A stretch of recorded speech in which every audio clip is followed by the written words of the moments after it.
Ladies and gentlemen, when I say we are, you say Westlake. We are. We are.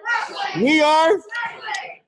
Welcome, ladies and gentlemen. This is your final start of the year Mustang roundup. Sorry, Mustang Musings assembly. I know it's kind of weird to do an assembly 4 weeks in a row. That's just because, kind of like in class time, there's a lot of things that we want to address to start off the year. As we've done each of the other weeks, right now we've got a live audience here in our assembly in the multi-purpose room, which is socially distanced. So it's about 2 classes is all we got. We got Mr. Rowland's class today and Mrs. Clayton's class. Thanks for joining us.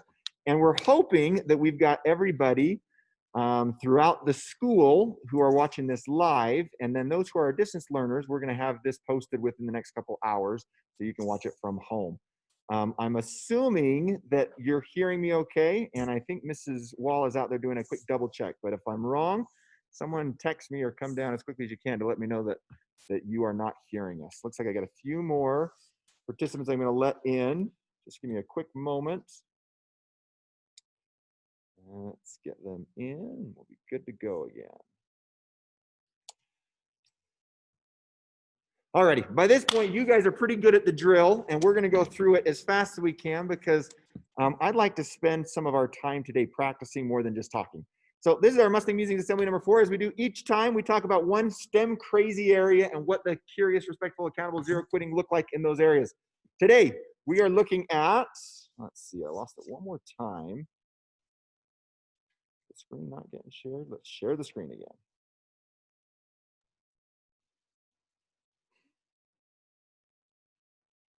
That keeps turning off. There we go. I do have, it looks like 3 of my SBOs here.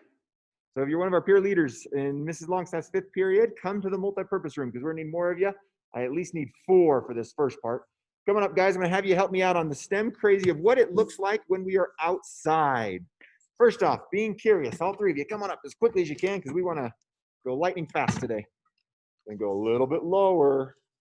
You're gonna do my curious for me, if you wouldn't mind, Natalie. Would you mind? Come right up here and read for us in a great voice. What does it mean to be curious outside?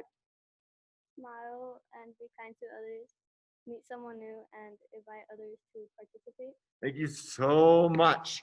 That's really one of the best parts of school is the time you get to socialize, and outside's a great time for it, especially as we've been able to do our lunches outside. I praised you last week for how well you've made that work. You continue to make that work great. It's a great time to hang out, meet people new, and invite others to join your groups. All right, next one for respectful. Come a little bit lower, right as close as you can so they can hear you really well. Respectful means kaituti, keep away from classroom windows, use appropriate language and volume. What does Kaifuti stand for? Everybody, keep your hands, feet, and other objects to yourself. Did you know that, Officer Roberts? Do you say that in your line of work sometimes? Do you tell people that need some law enforcement Kaifuti? Oh, good. I just want to make sure we're on the same page with law enforcement. All right, accountable. My next one. Come on over for accountable. When you're accountable, you put your trash in the garbage can, take care of school property, and play appropriately. Yes, and that last one is the one I was celebrating you for last week. I'm not saying we're 100% perfect, but I've been very impressed with how well you've done outside, making sure trash gets in the garbage can. Like I said before, we're doing this outside lunch thing because of the pandemic. It's good social distancing. However, if you keep showing us what you've shown us, I have no problem making this a permanent thing for our school to get to have lunch outside because you've been awesome at this, just awesome.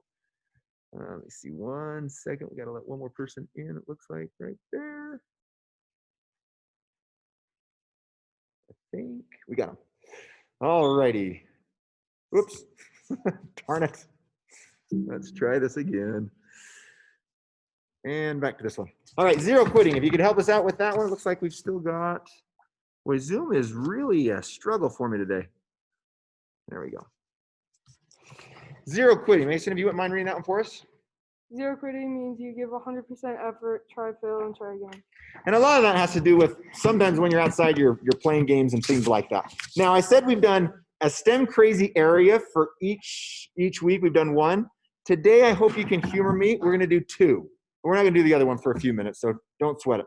Now, at most Mustang Musings assemblies, we usually start off by recognizing a few Mustangs of the month. And I'm just looking here. Let me ask Mrs. Bowden if she happens to have those certificates. Mrs. Bowden, do you happen to have the Mustangs of the month certificates with you? Not, I've got them a solution here on my iPad, of course.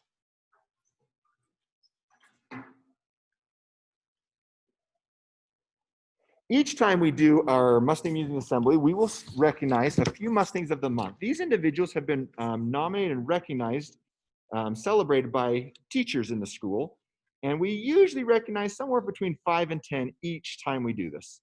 So I'm going to pull these up here, and I may not have the printed certificates right in hand, but I'm guessing they're going to arrive here any moment.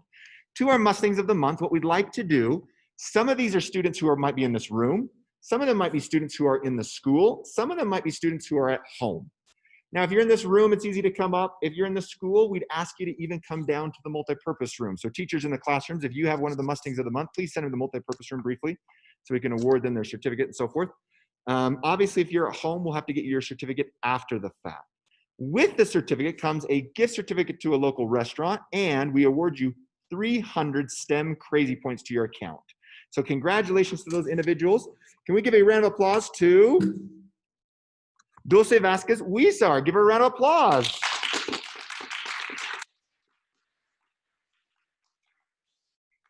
Now, Dulce, if you are in the building, come on down for a moment and just give me a quick second here as I let one more person in. And then we'll tell you exactly why we're recognizing Dulce today.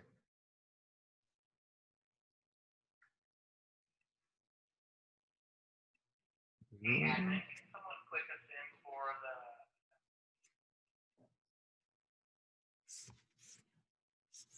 the. Oh my goodness. Sorry, guys. It's just not loving to do a PowerPoint and a Zoom at the same time.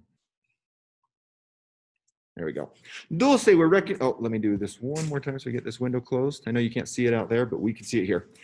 Dulce is being recognized for, has been having a better and better attitude every single day. She has really tried to understand each topic we've looked at and has even reached expert level knowledge in one of our skills. A big congratulations to Dulce. Dulce, if you come in here in a moment, just stand right back here and then we will get you those awards in a second. Our next one we want to recognize, give a round of applause to Calvin Hazard.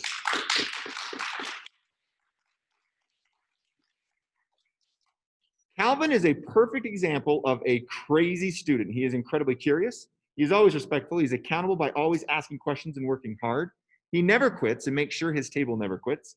Calvin, you are an amazing Mustang. Well done. Well done, Calvin. Our next individual, give a round of applause to Abelie Samant. Congratulations. Abelie, I know, is actually doing distance learning, so she will be seeing this later on and won't be able to come down right now. But Abelie is an amazing online student. She has worked hard to create a relationship with Mrs. Massenthal. She has worked incredibly hard to make sure all of her work is done and done well. Great job. Our next Mustang of the month, round of applause for Diego Ortiz. Diego is an excellent student. He is kind and responsible. Diego is a hard worker. He always does his best. Diego is respectful and always has a smile for his teachers. We are so proud of Diego for the amazing young man that he is, and we love that he is learning a third language. I can't wait to hear about this, Diego, what the third language is. Next, we want to recognize Maylee Jorgensen. Give her a round of applause. When she comes into digital literacy 5th period, Maylee always comes in with a smile on her face, gets her Chromebook, and sits down ready to work. She always asks questions to clarify an assignment. She follows all expectations and helps others in class. Another distance learner we want to recognize, Nicholas Fors. Nicholas is our online Mustang of the month. Nicholas is an awesome student scientist. He is on time for class every day, participates with his classmates, and exudes curiosity to the point that we can tangibly feel it in the classroom. We feel so lucky to have Nicholas here at Westlake. Congratulations, Nicholas. And one more we will recognize today. Give a round of applause for Madison Burns.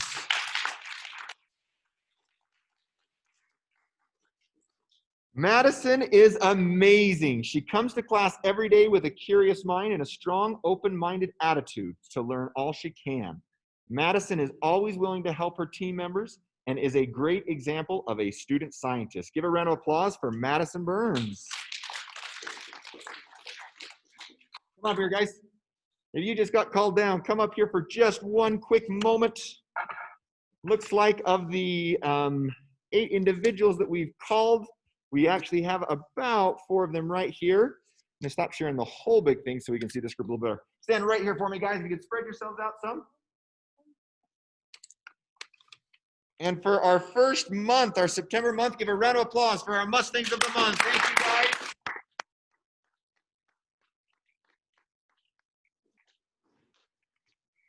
Let me just chat with them for 1 second, if you wouldn't mind giving me a quick moment.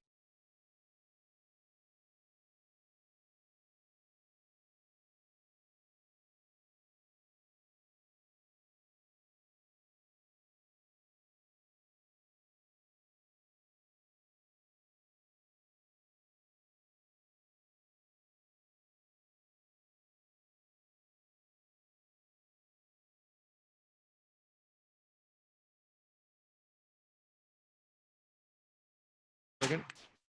And we also want to recognize Madison, who just came down. So we've got 5 of them here, and we will be celebrating them at the end of the school day. Thank you, guys. You can head back to your class. All righty, back on track with the screen share. Let's try that.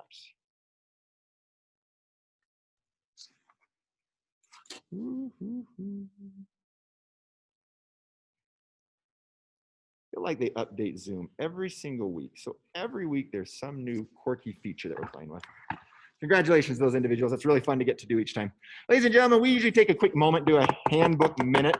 And we have finished most of the most crucial items in the handbook, but just a couple others to touch on today. Handbook minute. Remember, you can always see your student handbook by going to the Westlake STEM website, clicking up there on About Our School, and student handbook is always inside there. 2 things to talk about today. We're talking about hallways, and we're talking about water bottles. Ladies and gentlemen, this is right from your student handbook, and you do a very good job with this. Students are welcome into the dining hall and the library beginning at 7 a.m. Now, right now, we just got the library open, so I know that's only been going during lunchtime, but in the future, it will be like what we've had in the past and what's in our handbook of being able to be in there by 7 a.m. Of course, that's still with the social distancing, and there's a limited number who can be in there. But those are the 2 areas that you can be starting that early. The truth is, most of our buses don't even get here till 7:15. So starting about 7:15 is when those things can happen, the dining hall and the library. But that's it. There's no other places in the building we should be. If there's something that you're needing to take care of with the counseling office or the front office or a teacher, those need to wait until the school day has begun. It's a very important time in the day because it's the time that teachers are planning. They're getting their last things ready right before students come in. So it's a very important time.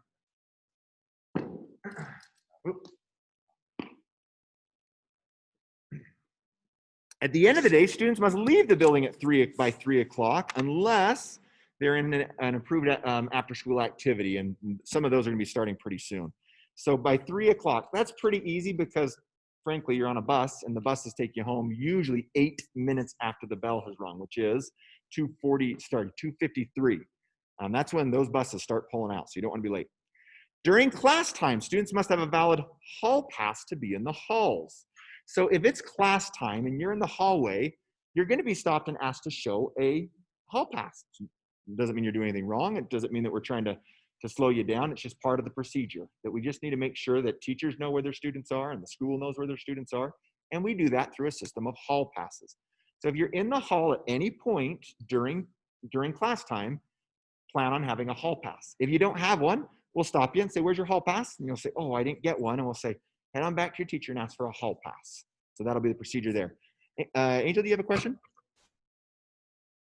Oh, did we have one more Mustang of the month here? Come on, we're really fast. So can we give a round of applause to one more Mustang of the month?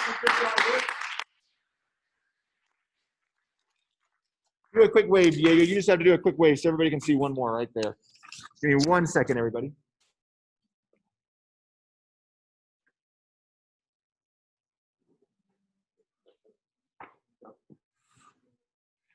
Thanks, Angel. I appreciate you noticing that for me.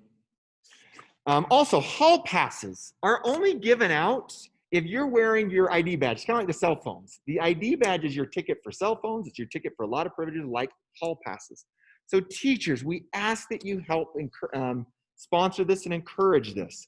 If a student comes to you and asks for a hall pass and they're not either regularly wearing their ID badge or not wearing it at that time, say, you know what, we need to have an ID badge to be able to use the hall passes. It's also a security measure in the hallway because your 5 teachers get to know your name pretty well. But in a school that's got 900 students, it's hard for every adult in the building to know every other student in the building, especially if they're not in one of their classes. So having that ID badge is critical. Now, a couple of things with that. Your cell phone during class time should be where? I got a couple people who know over here. I'm hoping I got a couple of people in the classrooms. Raise your hand high if you know where that cell phone is supposed to be during class time. I'm gonna go to Angel one more time because I could tell he was one of the first to know it. Angel? It's gotta be in your backpack, and that's a temporary solution. Those who have been at Westlake before know that we usually have a pouch up in the front. Even when I go in and teach a class, I put my own cell phone in there. It just is a good reminder that it's a time to disconnect from it. Cell phones are awesome. I love my cell phone. I'm probably on my cell phone as much as anybody. I really am. But same thing when I go home. When I go home, I have to go and put it in our little den where we have our charging station, just because I need to disconnect from it at times. And class is one of those times. So it's very perplexing when a student is in the hallway during passing time, and they might even have a hall pass, and they're walking down the hall texting. That cell phone should not be with you while you're in the hallway. It should be in your backpack back in the classroom. Or when we don't have the coronavirus issue, back in the pouch back in the classroom. So please make sure you're not in jeopardy of losing your phone when you get stopped to have a hall pass check because you're on it in between or during class times. That's during class times is not the time to have that out. It also says hall passes will not be given during the first 10 minutes of each class and the last 10 minutes of each class.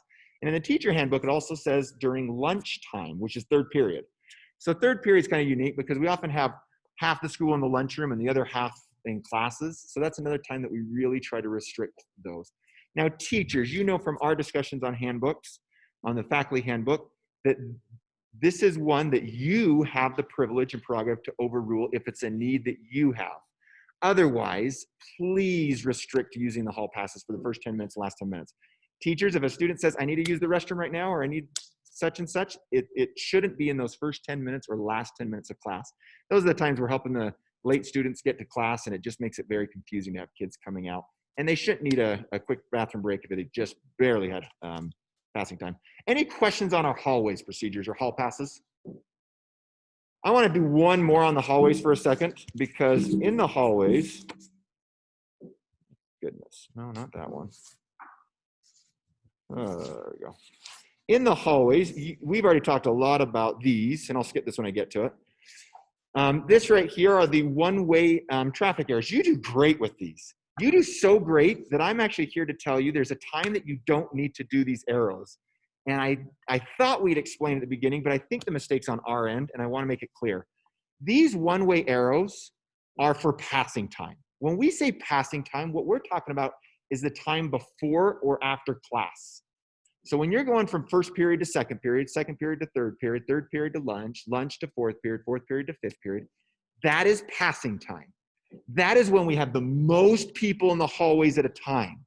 And because of that, that is where we have the biggest concerns for social distancing issues, guys. Now, in between, let's say your teacher gives you a note to go talk to Mrs. Remus, who just came in, hey, Mrs. Remus, in the counseling office. I don't have 500 kids in the hallway at that time, so social distancing is not as much of a concern. Please know that you don't have to follow those arrows during class time with that hall pass. It's only for passing time. I've seen some great kids who are just trying to make sure they're following this, who go all the way through the maze, even though there's nobody in the building, or in the hallways, I should say, to get down to the counseling office or the main office or anywhere else during class time. And I appreciate your willingness to do your best and follow those expectations, but know that it's okay to walk against the arrows if it's not during passing time. All right, hop back to the other one that we have on our handbook minute. There it is, water bottles. How many of you got a water bottle at the start of the school year? How many of you still don't have a water bottle? Alrighty. That is because when the shipments first came in, one box got here and the other boxes went to Florida. And I don't know why that happened, but we did not have all the water bottles on the first day, but we've had them for several weeks since. So if you don't yet have a water bottle, I'm asking you to ask your first period teacher, because that first period teacher takes care of your Mustang room type things, to make sure that by Monday we get them for you. Teachers, they're right down here in the office and actually back on the stage here for your water bottles. They've just been stored away, but we still have one for every student. Now, students, you know that we were giving out some bottled waters those first weeks because we knew people didn't all have these water bottles. We can't keep that up. Financially, we can't keep it up. It's also not good for the environment. You know, if we're going through hundreds and hundreds of water bottles every single day, that is not the best solution for the environment. We don't want to be a part of the problem. So we need you to have a water bottle like this. And if you want to bring your own, that's great. As it says in your handbook, bring the water bottles because we have drinking fountains across the entire school district shut down. Drinking fountains are a touch point that if 900 kids come and touch the same thing, it's a fast way to spread a disease, and that's what we're trying to avoid. So please have a water bottle, whether the Westlake one or a different one that you can keep filled up at every sink station that you go by. At some point, I'm told that we'll actually have our drinking fountains replaced with water bottle refueling stations, which I'm looking forward to that. Other food or drink items should be kept in the dining hall only. So please don't bring water bottles filled with lemonade or bring in, you know, a bag of chips or taquitos or whatever into the classroom. Those are great for the dining hall, but they're not for the classrooms. Okay, that's it. That's it on our handbook minutes. Two other quick things I want to touch on. We have been doing our attendance scanning with our ID badges, your QR codes, the last several weeks. It's a great way for you to earn a lot of crazy points. And in doing so, it's also a great way for us to take roll. One of the problems is it's subject to human error. Now, a couple of things you should be aware of. It's really not ever subject to human error for a tardy. Sometimes a kid will come in and say, something's wrong with mine. It marked me tardy, and I'm not tardy. And I always kind of laugh because if it marked you tardy, that means the scan worked. It just means you got scanned after the bell had already rung. So you've got to make sure you're getting scanned well before that bell rings, not only for the points, so that it doesn't mark you tardy. So it never has a false tardy. It's impossible to have a false tardy. It is not impossible for it to have a false absence. That is not an impossibility. Teachers know as they're scanning through. In fact, I was just talking with some teachers as we started here, that sometimes the settings are off and it throws something and it doesn't get recorded like it should. If that's the case, this is all you need to do. And I'm actually going to get out of the presentation for a second and hop over to a website to show you what this looks like. Here's our website, guys. On our website, you've got a lot of resources. It changes almost every week. But you have one resource that's really built just for you. It's called the Mustang Room tab.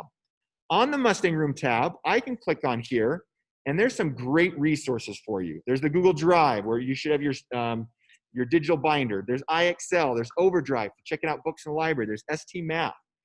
On the right, there's other important links you can use. One we're going to talk about in a minute, the Safe UT app, okay? But down here at the bottom are some important Westlake links just for you. And the one I'm talking about is absence correction. I can come into the absent correction, and I can simply fill this out if I think I've got an absence that wasn't correct. Okay, so I'd put in my name, I'd put my student number in, I'd even put in my email address, because that information is going to be needed. Oh my goodness, Mr. How can't type today? There it is. And then I'm going to list exactly when was this. It was yesterday during fourth period. I got marked absent. And it was actually for fourth period with Mr. Schaefer. Mr. Schaefer, I got marked absent in your class. So I fill it out just like that, and I hit submit. This will go to Mrs. Lamus in our attendance office, and it will go to Mr. Schaefer. He's going to get her a copy of it. And it just says, hey, Mr. Howe was marked absent incorrectly in fourth period. And Mr. Schaefer, if he sees that and goes, that wasn't incorrect. Mr. Howe didn't come to fourth period yesterday. He'll hit reply all so that you and Mrs. Lamus get a quick email saying, no, it was correct. Mr. Howe really wasn't in my fourth period class yesterday. Otherwise, Mr. Schaefer might look at that and he doesn't have to respond at all. He just looks at it and goes, yeah, they were there. I'm surprised that they got marked absent because they shouldn't have. And Mrs. Lamus, if she doesn't hear anything from Mr. Schaefer, goes ahead and fixes it. So guys, it's not that it's impossible for an absence to be marked wrong, but it is super easy and it is your responsibility. Whose responsibility is it? It is your responsibility to check that and send it in. It's super easy. Just check it and go, hey, that was there. Why did I get marked absent? And send that in and Mrs. Lamus will take care of it for you. So that's the first one of those two. The second one I want to talk about, also on your Mustang room page, is request a new badge. How many of you have a badge like this? How many of you don't have a badge? Oh, really? In my room, no one doesn't have a badge? Well, we have a very select group, apparently. Now, there's a couple of reasons you might not have a badge. We may have just not printed one for you, and that often happened because we thought you were going to be doing distance learning and then you were here after all. It's no problem. That's why we didn't get you one. Or maybe your name just got missed for whatever reason. Another reason you might not have a badge is that we gave you one and you lost it, right? The badge is a requirement. You've got to have a badge. And I know we tie things like, hey, you can use a hall pass if you're wearing your badge, you can use the cell phones. But the bottom line is, you've got to have a badge either way. We've got to have you have a badge for attendance. We've got to have a badge because it's an easy way for us to identify every student by name. And that is a big safety measure for us. You've got to have a badge. So students, if you're missing your badge, you're going to click on request a new badge. Same place, Mustang room page, it's on the right side. Request a new badge. You will be charged crazy points for it. Okay, in the years past, we said it cost $3, and we're not even messing with that this year. Okay, you'll be charged crazy points for it. It'll just be charged to you. Now, you might think, oh, I don't want to buy a badge. I don't want to see my crazy points for that hoodie or for the chips, you know. Unfortunately, this is one that you don't get to choose on. If you lose your badge, we're going to ask your first period teachers on a weekly basis to be checking with you. Does everyone have a badge? And if we see a pattern of this kid doesn't have a badge, they must have lost it, we're going to order it for you. And then you'll be charged the 300 crazy points. So it does cost 300 crazy points because we spend real money to buy these things. And the crazy points help us offset some of that cost. So please, number one, keep track of your badge. Number two, if you do lose it, you've got to come in here and request a new badge. Mrs. Miller will get them printed for you, and they'll put them in the first period teacher's boxes, and you'll get it the very next day. It's a pretty quick process. So please, if you don't have a badge, today's a good day to, at some point on your Chromebook, click through and get a new badge requested. Alrighty, one-way errors, we already talked about those. I told you we were going to have one day that we do 2 of these, and today's that day. All right, STEM crazy in the lunchroom, because we're going to talk about the lunchroom really quickly. Who didn't do it before? Just one? All right, you're going to be first then. And then let's have 3 others of you come up here. STEM crazy. Crazy means curious, respectful, accountable, zero quitting you. Let's do curious in the lunchroom. What does curious mean in the lunchroom? Try new foods, get to know someone. Excellently done. I especially like the try new foods part. I make no secret that my very, very, very, very favorite part of the day is lunchtime, because I like to eat. So trying new foods is a wonderful thing. At school, we usually have at junior high and high school, we have quite a few options. So if there's one you don't like, pick something else. Respectful, come on up, Mason. Kai foodie, say please and thank you, and use appropriate language and volume. Thank you. Kai foodie, keep your hands, feet, and other objects to yourself. Say please and thank you. Can I talk about that one for 1 second? I mentioned just on the last one how much I like lunchtime, how much I like to eat. There is nothing more important in life than being respectful and kind to people. I would say that's all the more important for being respectful and kind to people who are doing a service to you. I got home last night and my wonderful wife was making, oh my goodness, I love this. She was cooking bacon. How I love bacon. She was making sandwiches with bacon on them. I have sandwiches all the time, but sandwiches with bacon, I don't have that often. And the whole house smelled amazing.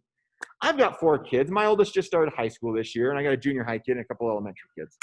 And like high schoolers tend to do, my son came through. He was asked to help her for about 2 minutes to unload the dishwasher. And he gave a high schooler's response to her. He rolled his eyes, he complained, and he just wasn't this. He wasn't kind and please and thank yous. They just weren't there. And it was so disappointing because here you have this person who is making you bacon, and you're treating that person poorly. We should treat everybody kindly and respectfully, but guys, in your own selfish best interest, treat the people who are doing you a favor with the most kindness. Those lunch ladies are really going the extra mile. And if we're rude or short or abrupt with them, it doesn't do us any favors, let alone it's just rude and disrespectful. So please, as you go through, say thank you, say please. It goes a long way. I tend to think that those ladies give me a little bit extra. I don't do it for that reason, but I think we got a good relationship, and I come in and because of that mutual respect, I don't think it hurts me, and I definitely don't think that's why we'd want to do it. But if there's no other reason to do it for that reason alone. Last two, accountable in the lunchroom. Come on up.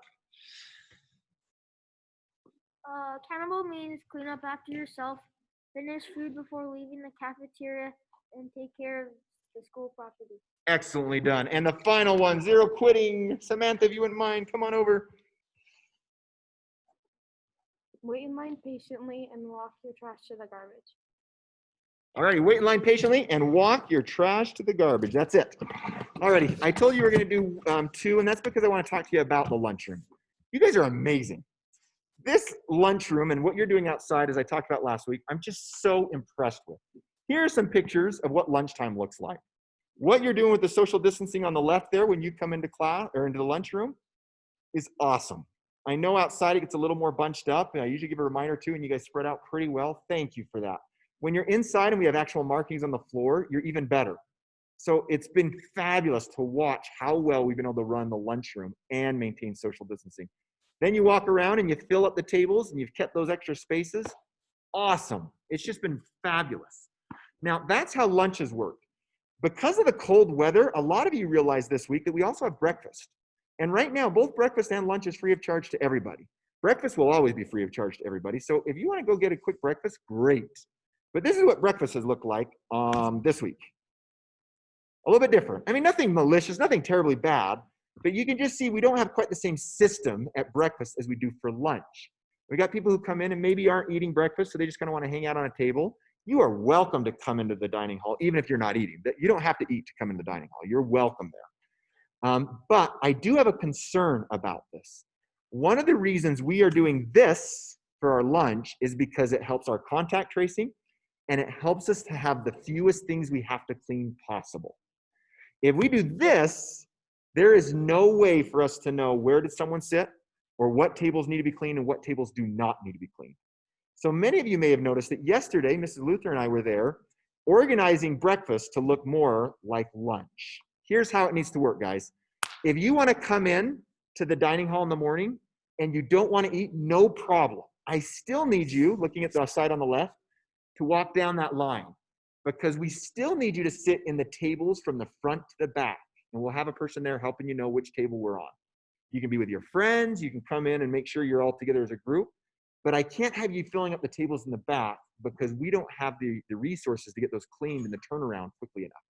We need to identify which tables people are sitting in. Now, if you're coming in to eat, obviously you're going to walk through the line because you have to go through the line to get to the food.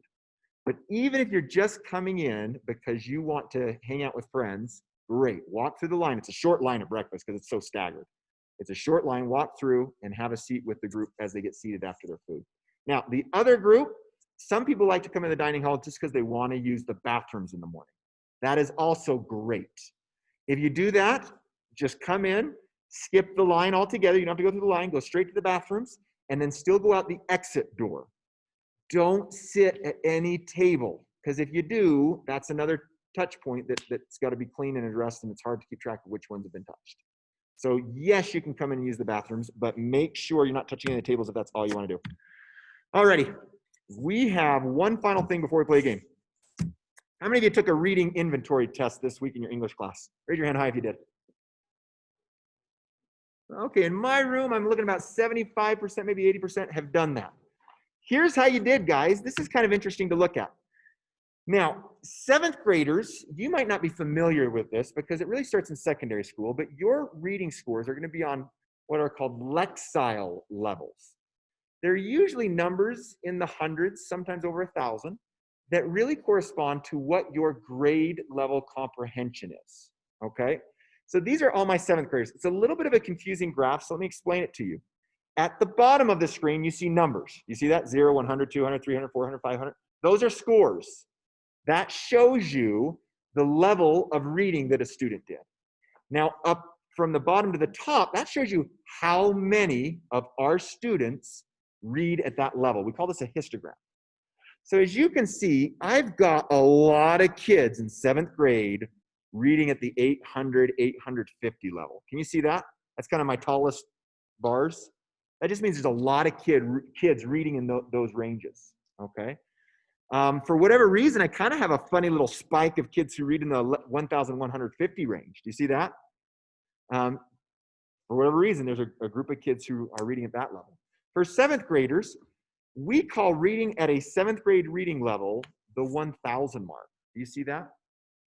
So everybody who is reading on the right side of that line is reading at least a 7th grade reading level or above.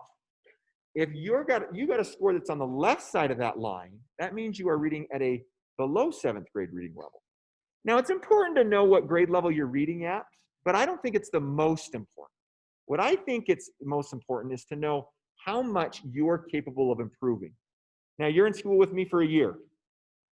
I like to set a goal for every student to be able to improve by a year and a half, because that means you are actually beating the curve. That's a big gain. If you can be a 1.5 year better reader by the end of this year than you are right now, you're smoking a lot of people. You're beating them. And you're increasing your own fluency. Now, it doesn't matter if you're reading at a 200 level or if you're reading at a 1200 level. If every student has a goal to increase by a year and a half, that is a big gain. If I go to the 8th grade, here are you 8th graders. Your curve looked a little different than almost I've ever seen. It's a lot flatter. Here's my 8th graders. How many 8th graders do I have in here? Raise your hand high if you're 8th graders. It's 7th grade class, so just 8th grade over here. Great. There are yours, and you may even remember what number you got on Monday when you took the test. So you can be thinking of where you're at. Where is an 8th grade reading level? It's about 1,050. That is what an 8th grade reading level is, according to the Lexile score. So again, if you're on the right side of that, that means you're reading above the 8th grade level. If you're below that line, it means you're below the 8th grade reading level. But the most important is to know where you're at and can you go up by a year and a half. Next week is parent-teacher conferences. This is a sheet from last year, but you will be getting a similar sheet digitally. It'll come in your email. But on Tuesday, you're going to get a sheet that's got your score, and it's got what your goal is for a year and a half's growth. A year and a half is what you're trying to improve by. So on this one, this kid had a 1,135 score at the beginning of last year. This kid's goal for a year and a half's growth would be 1,285. You see it there? That's this kid's goal. If that kid does that, that means this student will have improved a year and a half in just 1 year's time. It's a big, exciting gain to have made. Those graphs down below are just the graphs that we did last year, so we'll have to update them with the new ones. If this student does this, or any other student in the entire school, this has been our tradition. This is last year's model. We usually update it every year. But every year, we give out a free hoodie that says something to that effect. Westlake STEM 1.5. That just means a year and a half. For every student who can set a new personal best by a year and a half, we award this hoodie to. Now, we do a lot of kids at the mid-year and say, hey, great. Some kids have already done a year and a half's growth in half a year. And so in our assembly, we call them up and we award them all their hoodies. We do most of them at the end of the year because it usually takes a full year to show a year and a half's growth. 8th graders. Last year was kind of crazy. And we still have a lot of the hoodies there, but you had to come pick them up. How many of you know you earned a hoodie by the end of the year? My 8th grade group. Okay. Like I said, we were actually finishing and going on the pandemic quarantine right about the same time that we had the end of year reading inventory. So we will be talking about that next week. We need a break. Here's our break, guys. You've had 4 weeks practicing what crazy stands for. What does it stand for? C stands for? R stands for? A stands for? Z stands for? And the Y says it all starts with? Ladies and gentlemen, we're going to have a 7th grade versus 8th grade competition. The last time we had a competition between 7th and 8th grade, 7th grade won. We'll see if that's the case today. 7th grade versus 8th grade. We call this our STEM crazy race or a STEM crazy tug of war. In a second, I'm gonna have a graph on the screen, and it's just a pie chart. One color is 7th grade, the other color is 8th grade. I can't remember which one. I'll show you in a second, we'll know. This is one of those few moments where you are welcome to pull out a cell phone. If you have a Chromebook that's close by you, I don't want you to have, I'll need to go get the cards. I prefer you to use the cell phones, but you can use anything that has internet access. I'm gonna put a web link on the screen in 2 seconds. That is the place this form is found. This is just a race, guys, to see how many times you can write down curious, respectful, accountable, 0, quitting you. Curious, respectful, accountable, 0, quitting you. If 7th graders do it faster and more than 8th graders, then they're the winners. If the 8th graders do it more and faster than 7th graders, then they're the winners. We're awarding to every 7th or 8th grader, whichever one wins, 100 crazy points for a 3-minute tug of war to see who actually pulls this off. Now, every time you submit, it updates it in real time. So you'll see this pie chart on the screen, and it keeps moving back and forth between 7th and 8th graders, and I set my timer on my device right here. So I'm gonna put it on the screen. And the second I do, you are welcome to have your phone out. At the end of the 3 minutes, we are gonna ask that those phones go back. Here is the link, tinyurl.com/WL crazy race.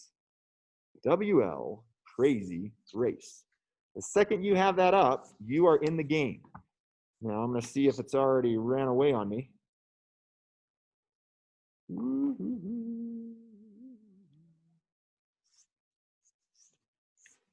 gonna type it in myself, tinyurl.com/Westlake crazy.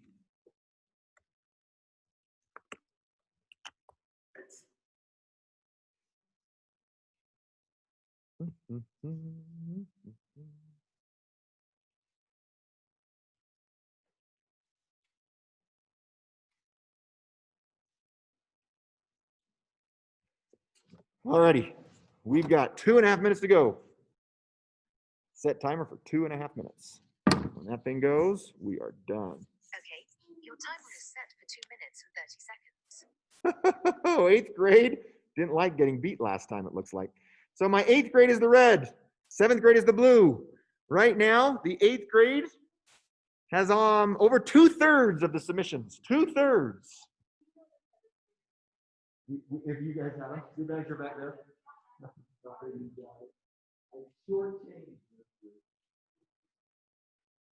Two minutes to go. 2 minutes to go. Can 7th grade catch up?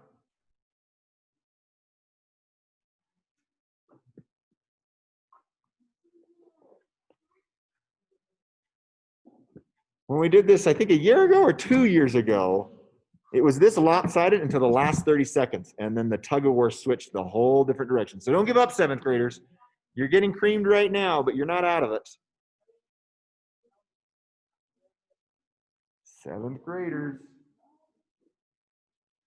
Who's the fastest 7th grade texter in Mrs.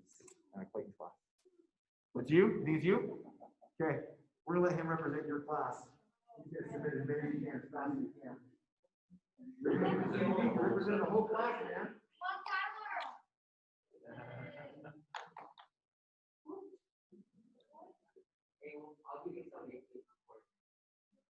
From an 8th grader? As fast as you can. Oh, they're coming back a little bit. They got up almost to 37%. You've got a grand total of 50 seconds to go. This is it, 7th grade. If you're going to make a push, now's the time for a push. Mrs. Clayton's class is in the multi-purpose room with me, and they're pointing out that they left their bags and their cell phones in the classroom. So with these 37th graders, maybe that'd be the difference. Maybe not 30. 1, 2, 3, 4, 5, 6, 7. These 27th graders. 20 seconds to go. 20 seconds.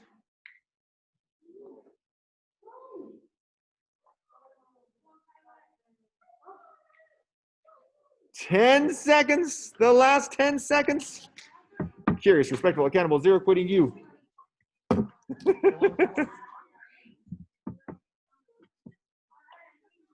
And my timer just went, which means I need to take a screenshot of this right in that moment. I did. The final tally was 8th grade, 62.2%. 7th grade, 37.8%. 7th grade, nice try. Better luck next time. 8th grade, I will award you 100 crazy points as soon as I am done with the assembly. It'll go to your STEM Crazy account. Congratulations and job very well done. All right, last items on here. We have had a conversation, and Officer Roberts, can I have you come up here and join me for these next parts on our assembly? Now, Officer Roberts, many of you know, especially if you were at Westlake last year, you know him very well. Many of my 7th graders know him also, just because, stand up here with me if you wouldn't mind, Officer Roberts, just because you get a chance to mingle with him or visit with him at lunchtime or in the hallways. Many of our secondary schools, our junior highs and high schools, have what's called an SRO. What's an SRO stand for?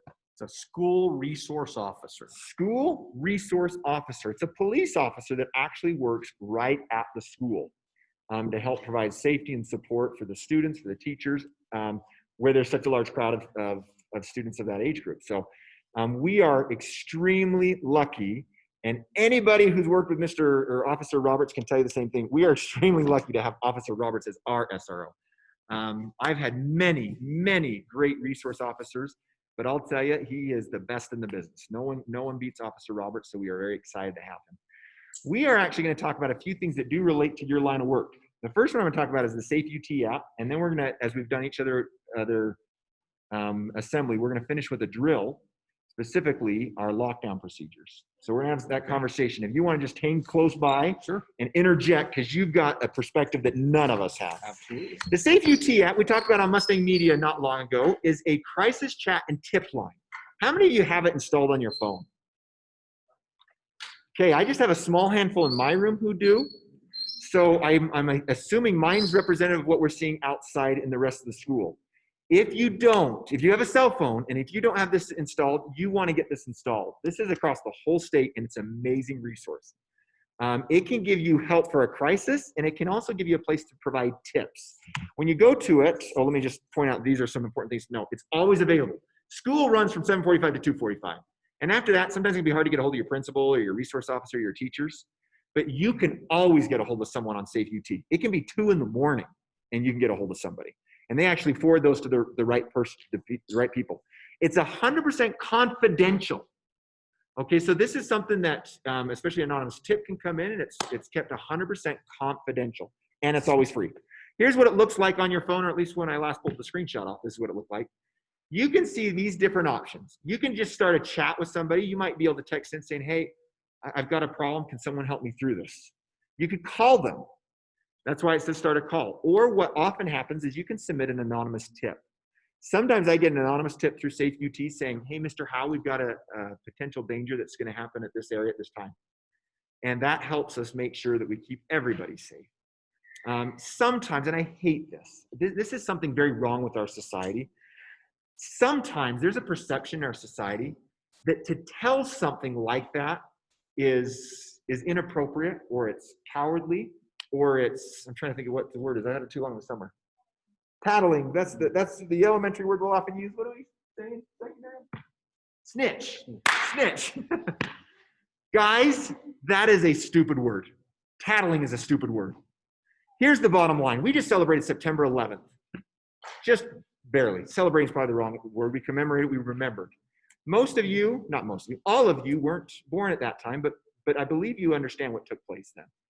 An awful, heinous act was done that killed thousands and thousands of people. Since then, as a society, we have gotten a lot better at seeing something and saying something. And I venture to say we've probably saved thousands of lives. Wouldn't it be the most ridiculous thing in the world on September 11th for someone to have seen these terrorists and thought, hey, that doesn't look good, and have thought, I'm not going to say anything because I don't want to be a snitch. Instead, I'm going to let 2 buildings fall down and thousands of people be killed? Of course not. That's ridiculous. So when you hear people saying tattling or snitch like it's a condescending or bad thing, get the right perspective. Get your head on straight on that, because that is not true. Now, the entire intent of it is to keep you safe and other people safe at all times. And that's where submit a tip can be so helpful. I'm going to skip this because we watched it on Mustang Media before. If you don't have a cell phone, can you submit a Safe UT tip? Yes. Just go to our website. It's right on the right side. I talked about it when I was on the website a second ago. The Safe UT crisis line. Okay? So it is all there. Now, we're running out of time. I'm down to the last 5 minutes here. We would like to finish our assembly, as we've done each other time, with a lockdown procedure. Now, we did a fire drill the first week. We did an earthquake drill. Last week, we did a shelter in place. Shelter in place is probably the most common thing we will do, but these others are rather important as well to make sure that we know how to respond in some of our more extreme situations. And I want to talk about what both of these are. And please, if I say anything wrong here, Officer Roberts, help make sure I'm getting it right way. The first one we're going to talk about is a lockdown protocol. A lockdown protocol happens when there is a potential threat to student safety on or adjacent to our campus, to our school here. On one of these, we would have all students and staff go to the nearest classroom and lock the door. That's what's different about a shelter in place we did last week. We could still, go to the bathrooms down the hallway. We could walk down to the counseling office. We just couldn't leave the building. But a lockdown means whatever the closest door is, we go in and lock the door. Now, this is what it looks like using our graphics here. Interior classroom doors are locked. The doors will not be open for anyone. Now, if there's anyone who has the right to come into that room during a lockdown, they already have a key. Do you have a key to the classroom? Yes. I've got a key to the classroom. Anyone who actually has the right to come into that room during a lockdown, they already got a key. So please know that we lock those doors and we don't open those doors for anyone, okay? The next one over here, of course it gets stuck on me again, shows that classroom activities continue. You lock the door and that's it. You keep going. You're going to continue on with your math lesson. You're going to continue on with your social studies lesson, whatever you're doing. You just keep going. Finally, over here, it shows what that looks like in our classrooms. There you see all the doors are in red. That means they're locked. But class keeps going all the way through.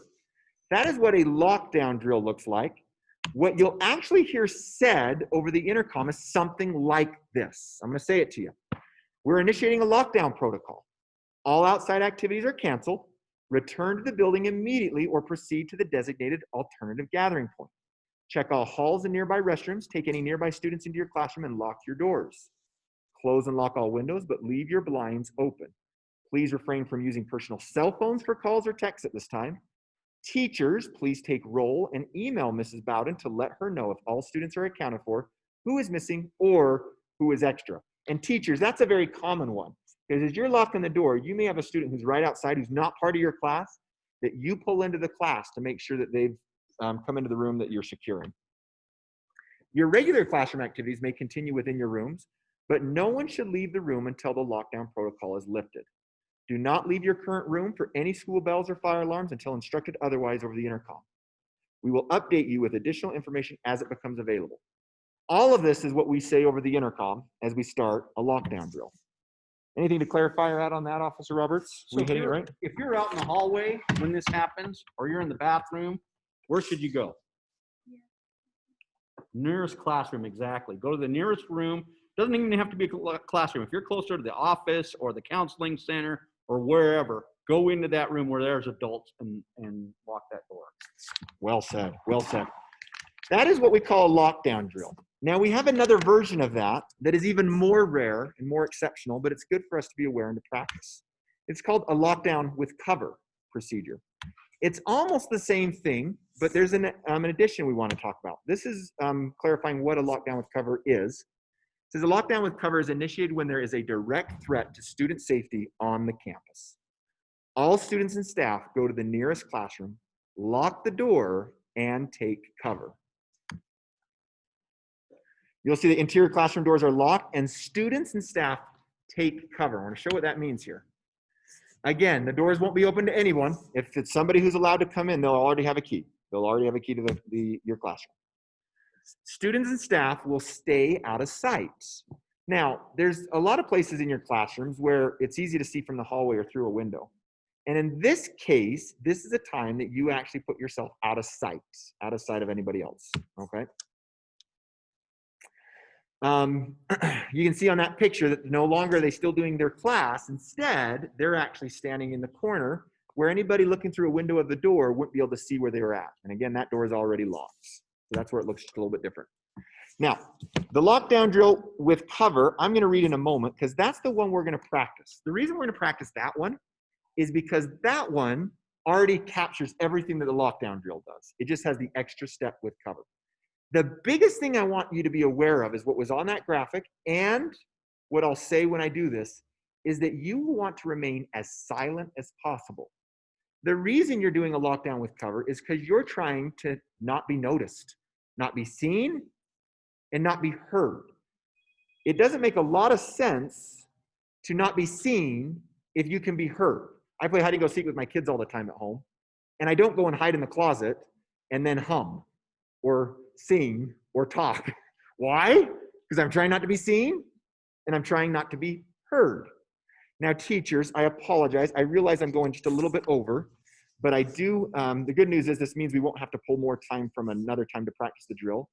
I do want to share a video before we do our drill that's not too long, and it talks about each of these drills in context.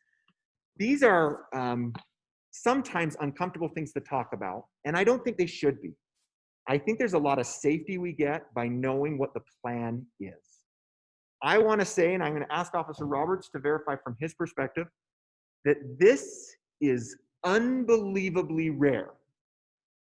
The most common thing we have happen is what we did last week, a shelter in place, and it's usually just because there's a problem 2 blocks away that the police are dealing with, and we just want to make sure that it doesn't end up being a problem in our school. But doing a lockdown with cover, other than a drill, is unbelievably rare. I'm enough of a mathematician that I've gone through and actually looked at the statistics of how often this has happened in our country, and how often it was either fatal or harmed people, compared to how many people have gone through our schools. And I couldn't even get the percentage to show up when I was rounding to about the 5th decimal place. That is how rare this is. But it doesn't mean it's not worthwhile to practice and know what the drill is. So we are going to take a little bit of extra time because we do want to share this video. I know that they don't always come through great, but I think we've had some good luck the last few days, or the last few assemblies. So let's give this a shot to see if we can see and hear this well. School safety protocols exist to ensure students. You might have heard that great out in the classrooms, but if you'll bear with me, we're not hearing it in this room, and I know just how to fix it. Oh, I know why. It's because the speaker fell asleep.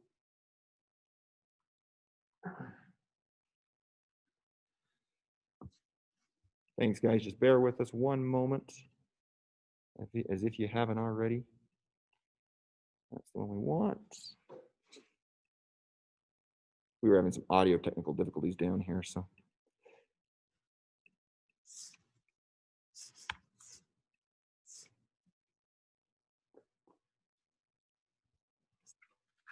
School safety protocols exist to. Got one more idea. I'm gonna try really quickly.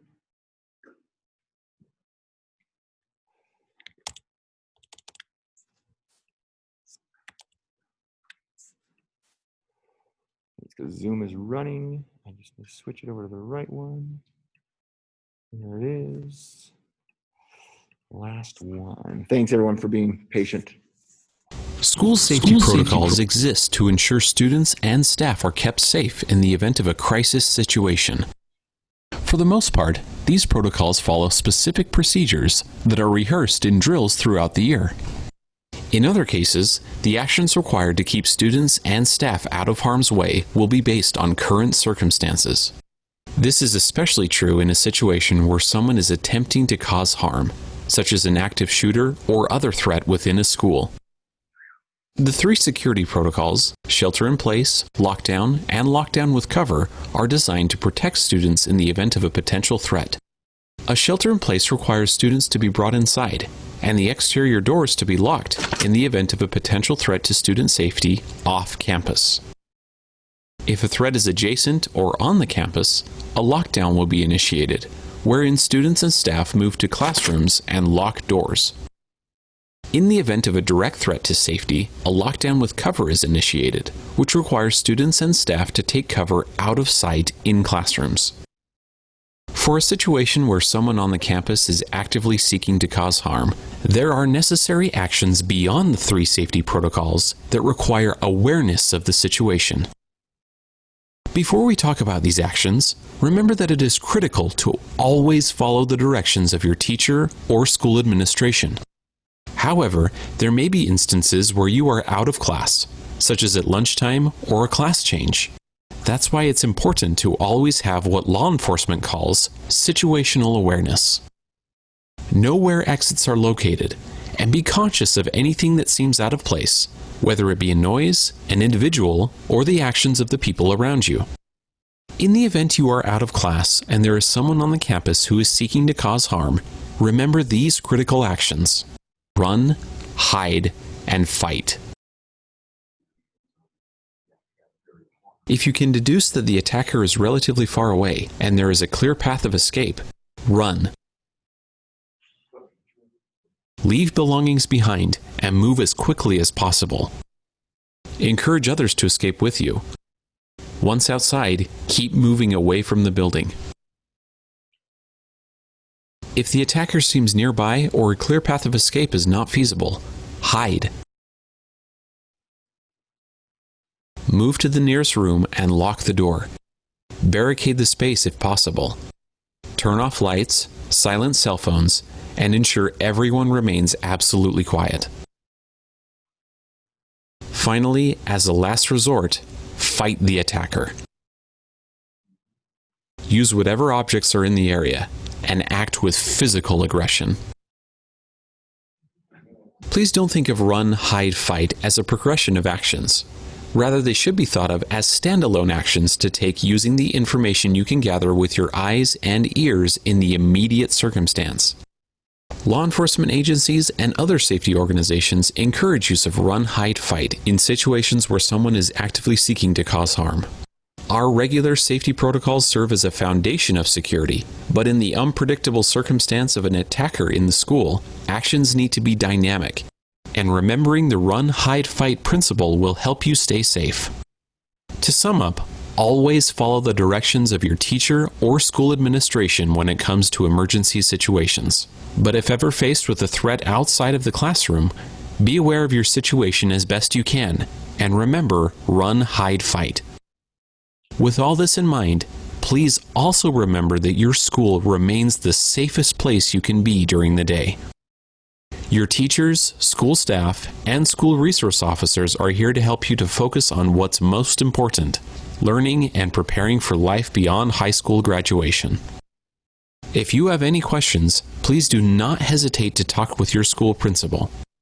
Also, remember that the Safe UT app and district safety hotlines are always available to report any unsafe behavior.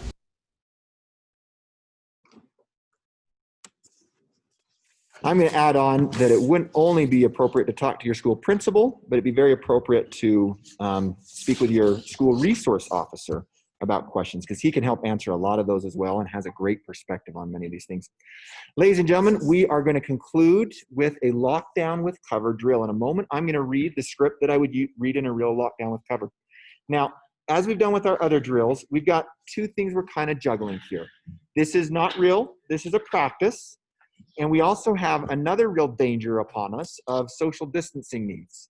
So to the best extent you possibly can, even if it means we're not perfectly hidden away, teachers try to encourage as much space between students as they crowd. We don't want to get into such a tight corner that in our practice of this, we're putting ourselves at risk for the coronavirus social distancing issue. So please use some prudence and good judgment on that. I know that I've just talked to the teachers in this room. It's going to be a little bit of a unique space, but we are going to actually do a lockdown drill with cover where I read the script, and then we'll have Officer Roberts surveying building 1. He'll walk up and down each of these hallways, and he's watching to see how well we've done to lock down the classrooms with cover, and I will take care of building 2. As soon as that's done, I'm going to come back here. So we're not turning off our Zoom call this time. The other times we did drills, we kind of ended the assembly and then did the drill. This time we're going to actually end the drill on the Zoom call. So as soon as I come back here and I explain that we're done, That will be your signal that the lockdown drill with cover has ended. So with that, I just said. oh yes, before we start, Yes, so in this particular case, we all have our cell phones with us, right, in our backpacks or whatever. And part of being quiet is going to require us to do what with our phones? Put them on silence or even turn them off, because you don't even want them to be heard vibrating in the room, okay? So when you're on silent, you can still hear that buzz. So it's really important for everybody's safety that you make sure all your phones are off, okay? As best you can. very well said. Thank you, Officer Roberts. Your attention, please. We are initiating a lockdown with cover protocol. Gather all students and staff into the nearest lockable room and lock the door. Situate all persons in the area of the room that is least visible from the hallway door. Turn off room lights and unnecessary electronic devices. All persons should remain absolutely quiet. Do not leave the room for any reason. Close and lock all windows, but leave your blinds open. Please refrain from using personal cell phones for calls or texts at this time. Teachers, if possible, please take roll and email Mrs. Bowden to let her know if all students are accounted for, who is missing, or who is extra. Do not leave your current room for any school bells or fire alarms until instructed otherwise over the intercom. We will update you with additional information as it becomes available.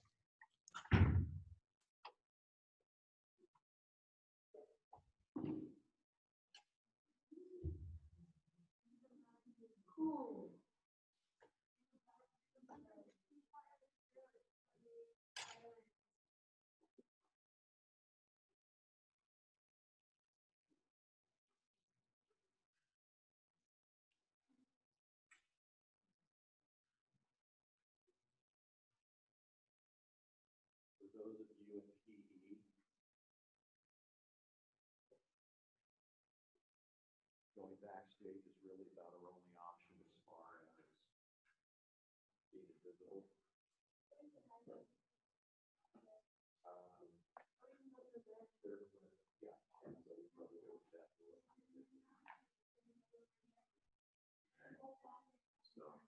Just give me a heads up.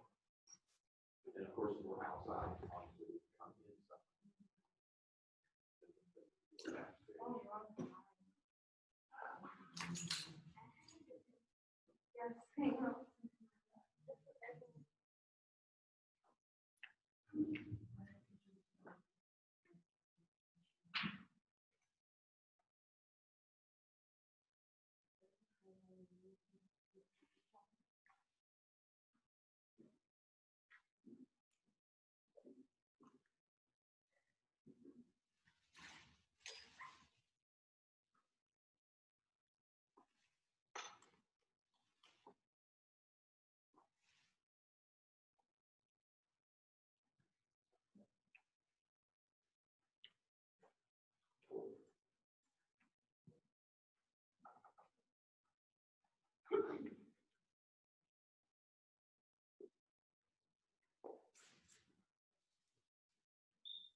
May I have your attention, please?